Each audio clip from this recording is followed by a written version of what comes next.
Halo, assalamualaikum teman-teman semua. Mudah-mudahan untuk minggu ini dan hari ini juga Anda dalam keadaan sehat selalu. Masih semangat ya untuk belajar logika dan algoritma. Oke, pada pertemuan hari ini kita akan membahas tentang array atau larik ya. Apa sih itu array atau larik? Ini sebenarnya udah kita pelajari di semester yang lalu, hanya pada semester ini kita implementasikan menggunakan Borland C++. Oke, sedikit untuk refresh atau flashback bahwa array sering juga disebut sebagai larik ya. Salah satu ciri dari array adalah memiliki tipe data yang sama. Kalau tipe datanya berbeda, nanti itu akan disebut sebagai struct ya. Nah, setiap data di array tersebut akan menempati alamat di satu memori di dalam tempat penyimpanan di komputer kita. Nah, tiap-tiap nilai atau data yang ada di dalam array itu disebut dengan elemen array ya. Alamat memori ini artinya alamat memori yang ada di penyimpanan komputer kita ya, alamat secara virtualnya ya. Yang akan kita bahas ada array dimensi 1 dan array dimensi 2, yang mana untuk array dimensi 1 itu untuk bentuk umum penulisannya ya, ada tipe data, kemudian nama variabel dan ukurannya ya. Apa sih itu tipe data? Tipe data itu menyatakan tipe data yang digunakan, sedangkan ukuran itu adalah menyatakan jumlah maksimum dari elemen array ya. Di sini ada nama variabel tidak dituliskan karena ini nama variabelnya bebas, tergantung dari Anda akan memberikan nama variabel apa untuk array tersebut. Sebagai contoh, di sini ada float nil akhir 6. Artinya, float itu adalah untuk tipe datanya dari elemen array yang akan kita miliki. Kemudian nil akhir itu adalah nama variabel ya. Ini boleh dibedakan sesuai dengan keinginan Anda, yang pasti harus konsisten ya. Salah satu ciri dari variabel itu adalah Anda harus menuliskannya konsisten, tidak boleh berubah-berubah ya. Kalau ditulis huruf besar atau huruf kapital, yang nanti dalam pemanggilannya juga harus huruf kapital. Kemudian 6 ini adalah jumlah elemen array yang akan diinputkan ke dalam array kita. Ini sebagai gambarannya teman-teman. Di sini kita memiliki 6 elemen yang akan dimasukkan ke dalam array kita, sedangkan yang bawah ini adalah subscribe atau indeks. Indeks yang di sini itu dimulai dari 0 sampai dengan 5, itu artinya jumlah elemen datanya ada 6 ya. Ini namanya tadi untuk array kita itu adalah array nil akhir ya. Di sini ada subscribe ya, atau subscribe ini adalah indeksnya. Biasanya secara default itu dimulai dari 0. Oke, cara untuk mengisi nilai pada elemen array itu biasanya menggunakan looping ya, atau perulangan ya. Looping juga kita udah pelajari di pertemuan sebelumnya. Contoh, kita akan melakukan pengisian 10 elemen array, maka dapat dituliskan misalnya dengan menggunakan sintaks for ataupun menggunakan contoh sintaks yang lain untuk perulangan ya. Untuk menampilkannya pun sama ya, untuk menampilkan dan mengisikan data atau elemen kita ke dalam memori array itu biasanya menggunakan perulangan for. Contoh ya, untuk mengisi nilai ke dalam elemen array dapat dilakukan dengan memasukkan nilai pada setiap elemennya. Misalnya di bawah ini tadi nama elemen kita, array kita adalah nil akhir, kemudian ini adalah subscribe atau indeksnya. Di indeks yang ke-0 itu nilai elemennya adalah 60 ya. Kemudian di indeks yang kedua atau yang di sini 1 ya, ini adalah 70. Kemudian di indeks kedua ini adalah 80. Jadi di sini kita memiliki 3 elemen array untuk array dimensi 1 ya. Nilai elemennya untuk nil akhir ini adalah 60, 70 dan 80 dengan indeks atau subscribe-nya adalah 0, 1 dan 2. Ya. Ini adalah contohnya. Kita praktekkan teman-teman. Ini adalah contoh untuk array dimensi 1 yang akan kita praktikkan di C++, ya. Kita lihat array dimensi 1. Nah, ini dia. Oke. Di sini teman-teman kita punya nama arraynya, ya, atau variabel kita, ya. Ini adalah nama array. Jumlah elemennya itu kita pesan ruangnya adalah 10, ya. Kemudian nanti cout. Nah, di sini ini adalah mulai untuk pengisian dari elemen kita, ya. Bisa kita running, kita bahas sesuai dengan tampilannya.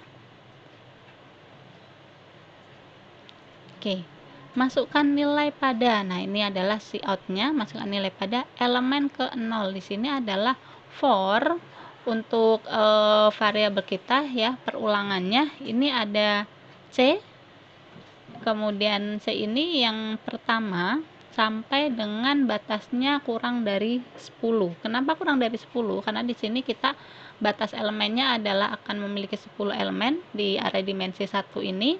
Maka subscribe-nya kita mulai dari 0 sampai dengan kurang dari 10, ya. Berarti nanti di indeks ke 0 itu kita akan memasukkan nilai berapa. Misalnya di sini untuk data pertama kita isikan nilai 10, ya. Di sini elemen ke C untuk indeks ke 0, ya, itu nilainya berapa. Misalnya kita isi 10.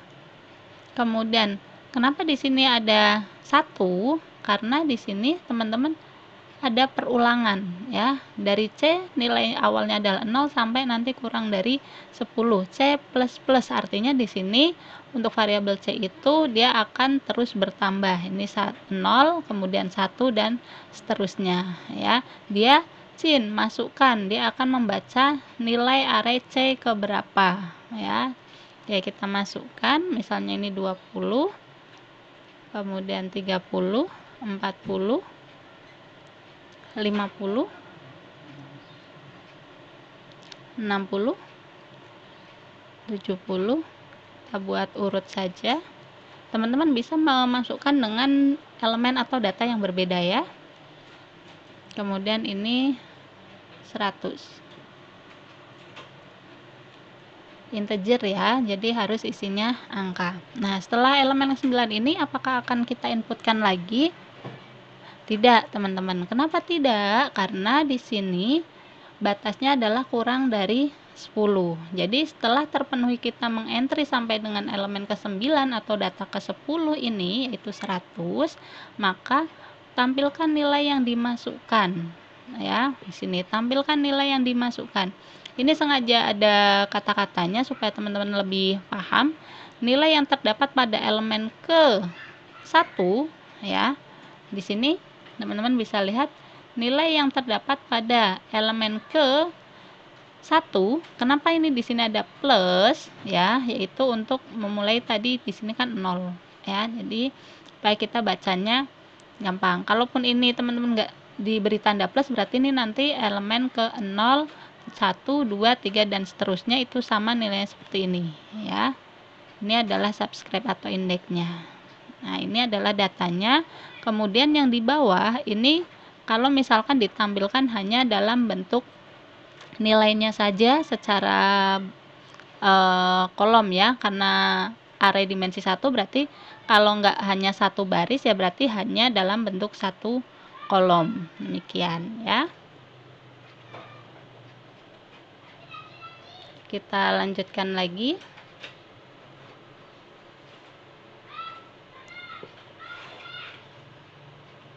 Oke, ini yang tadi hasilnya, ya, karena dimensi 1 jadi bisa hanya dalam satu kolom atau satu baris saja, ya. Kemudian untuk masih di array dimensi 1, pengisian elemen array secara langsung berguna apabila elemen array yang bersangkutan tidak diisi dengan nilai yang baru, ya. Jadi kalau kita sudah menetapkan bahwa nih misalnya di indeks ke 0 nilainya 10, nilainya 20 dan seterusnya, itu bisa langsung dituliskan di program. Tapi apabila kita ingin menginput sesuai dengan kebutuhan, maka nilai variabelnya itu dikosongkan, ya. Nah, ini contoh penulisannya. apabila langsung diberikan nilai ya. Ini adalah contoh yang kedua di mana kita nilai arraynya sudah langsung diisi ya, karena nilai arraynya sudah langsung diisi, jadi nanti ketika tampil hanya akan langsung menampilkan isi data yang ada di array tersebut. Nah, ini contohnya kalau diterapkan dalam bahasa C++ ya, dan ini adalah hasilnya. Kita lihat pada latihan kita. Oke, nah ini latihan kita ya.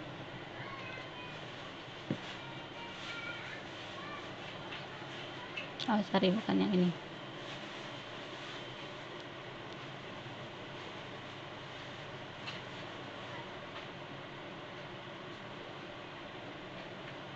Oke, kita copy dulu ini. Kita buat file baru. Kita tambahkan.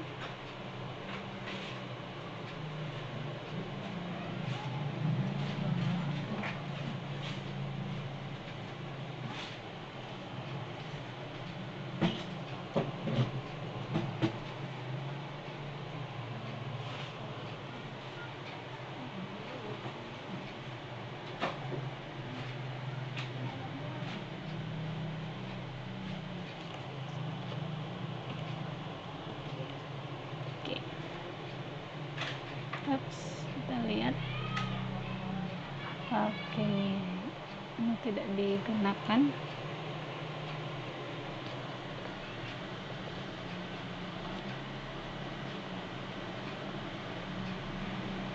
Oops. Get.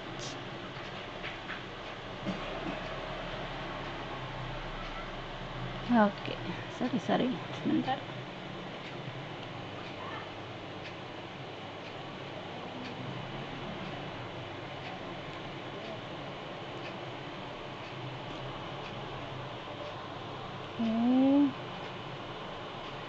Ini karena sebelumnya bukan dari Borland ya, jadi ada sedikit perbedaan sintaks. Nah, oke. Nah, di sini hasilnya dia langsung tampil tanpa kita harus menginputkan ya teman-teman, seperti tadi disampaikan di bagian slide-nya bahwa di sini apabila tidak diperlukan penginputan nilai baru, maka teman-teman bisa langsung mendeklarasikan isinya untuk setiap array itu akan diisi angka berapa ya. Di sini integer A itu kita pesan 5 tempat, ini isi datanya ada 5, 10, 15, 20 dan 25 ya. Jadi di sini untuk indeks ke 0, ke 1, ke 2, ke 3 dan ke 4 isi datanya mana? Isi datanya adalah ini ya. Jadi tinggal dipanggil saja, maka di sini otomatis sudah terindeks karena indeks defaultnya itu adalah ini indeks ke 0, nilainya 5, indeks ke 1, indeks kedua, indeks ketiga dan indeks keempat. Maka ketika dipanggil maka dia akan langsung ya. Nah, ini adalah hasilnya. Nah, ketika ada perubahan pada indeks ke 0 dan indeks ke 1, maka nilainya akan berbeda. Yang awalnya 5 di sini menjadi 12 sesuai dengan perubahannya ya. Oke.